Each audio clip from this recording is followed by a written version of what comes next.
Christina آئینے کے سامنے کھڑی بے دلی سے اپنے عکس کا جائزہ لے رہی تھی۔ اس کے نقوش تو معمولی ہی تھے اور ان میں نسوانیت کی بھی کمی تھی۔ اس کے جسمانی خد و خال بھی اس کی پولیس کی وردی میں چھپ کے رہ گئے تھے۔ کرسٹینا آئینے کے سامنے سے ہٹ گئی۔ اس نے گھڑی پر نظر ڈالی۔ اس کی ڈیوٹی کا وقت ہو رہا تھا۔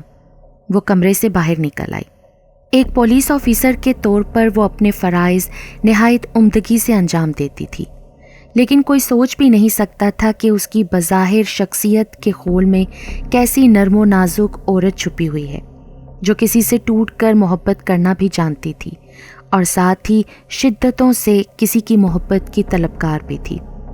اپنی شفٹ کے مطابق ڈیوٹی پر وہ پولیس اسٹیشن پہنچی تو وہاں حسب معمول وہی مانوس سا شور شرابہ برپا تھا جو روزانہ اس کا استقبال کرتا تھا۔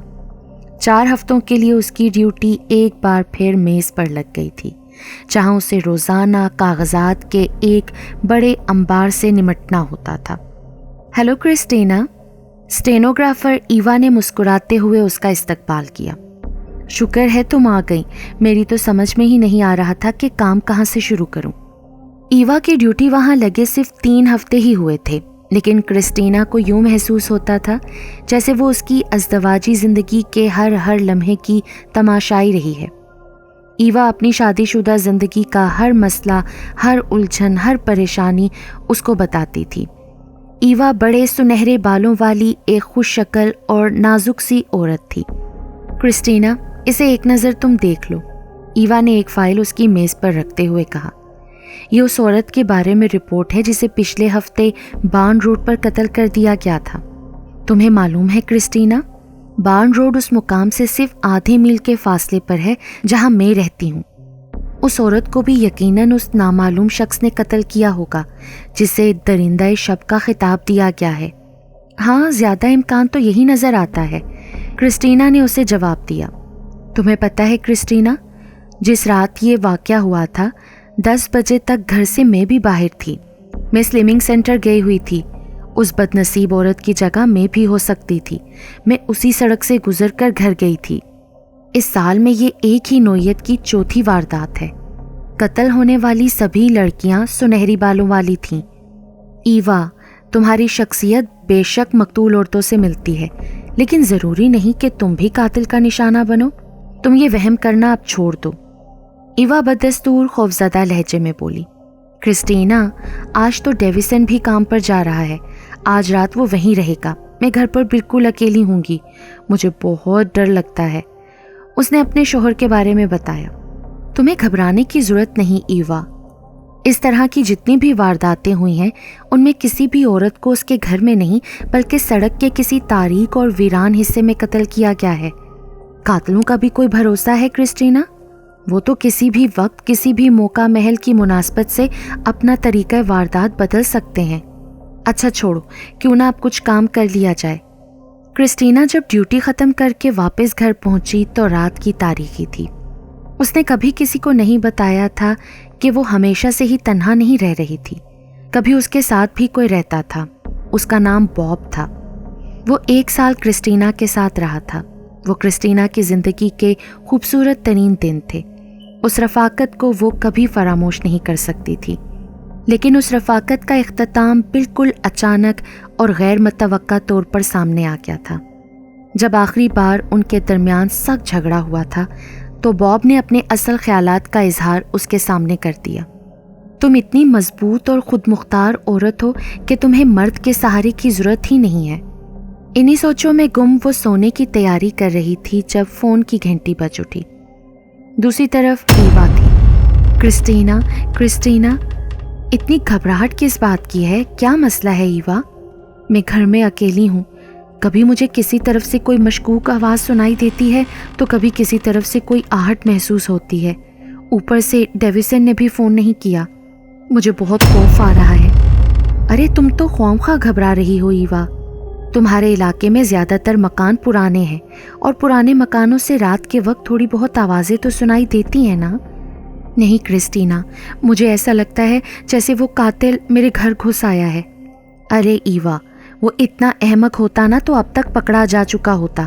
وہ اتنی جلدی دوبارہ اپنی کچھاڑ سے باہر نہیں آئے گا. تم اپنے دروازوں کے تالے اور بولٹ وغیرہ چیک کرو, اس کے بعد ایک ڈرنک لے کر سو جاؤ. میں یہ تدبیریں کر چکی ہوں لیکن مجھے نیند نہیں آ رہی کرسٹینا. کیا میں تمہاری طرف آ جاؤں؟ پلیز مجھے ایک رات اپنے ہاں رکھ لو. میں تمہارے پاس اپنے آپ کو بہت محفوظ محسوس کروں گی. ٹھیک ہے پھر, جیسے تمہاری مرضی. ایوا 20 منٹ بعد ہی پہنچ گئی. کرسٹینا نے اس کے اور اپنے لیے ڈرنک تیار کی. تم واقعی ایک بہادر عورت ہو کرسٹینا. کیسے اطمینان سے تنہا رہتی ہو؟ شاید اس لیے کہ تم نازک اندام وجود رکھنے والی عورتوں سے بالکل مختلف ہو. میرا مطلب ہے رف ٹف سی. میں ہمیشہ ہی تنہا نہیں رہی ہوں ایوا. 1 سال تک اس اپارٹمنٹ میں ایک شخص میرے ساتھ رہا ہے. اوہ معاف کرنا, مجھے نہیں معلوم تھا کرسٹینا. کبھی تم نے ذکر ہی نہیں کیا. کسی کو بھی یہ بات معلوم نہیں ایوا. تو کیا تمہارا اس شخص سے نبھا نہیں ہو سکا تھا؟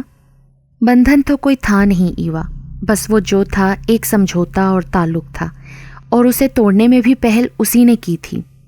اصل میں اسے کسی نازک اندام لڑکی کی رفاقت کی ضرورت تھی, جو قدم قدم پر اس کے سہارے کی محتاج ہو, ہر وقت اس کی پناہ میں رہے.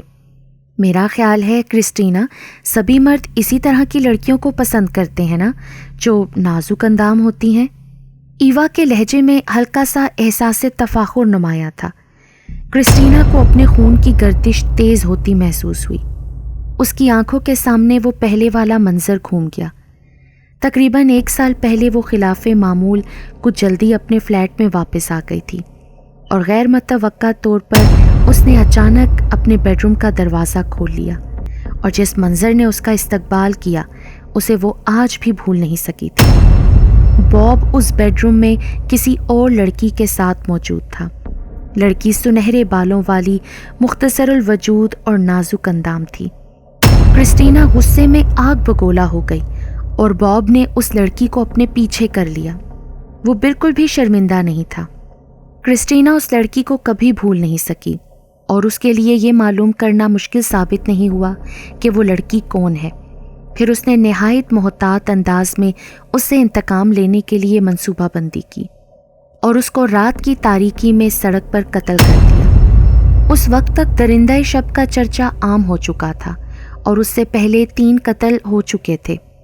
سو باب کی گرل فرینڈ اس نامعلوم قاتل کا چوتھا شکار ثابت ہوئی تھی. کرسٹینا نہیں جانتی تھی کہ وہ قاتل کون ہے, لیکن اس نے بڑی چالاکی سے وہ قتل کیا تاکہ سب کو ایسا ہی لگے کہ یہ بھی سیریل کلر کی ہی ایک واردات ہے. ایوا کی بات نے اس کے دل میں ایک بار پھر نفرت کی آگ بھڑکا دی تھی. کرسٹینا کو سنہرے بالوں والی نازک اندام لڑکیوں سے بے انتہا نفرت ہو چکی تھی. اس نے بھاری پیپر ویٹ اپنے مضبوط ہاتھ میں اٹھایا اور پوری طاقت سے ایوا کے سر پر دے مارا.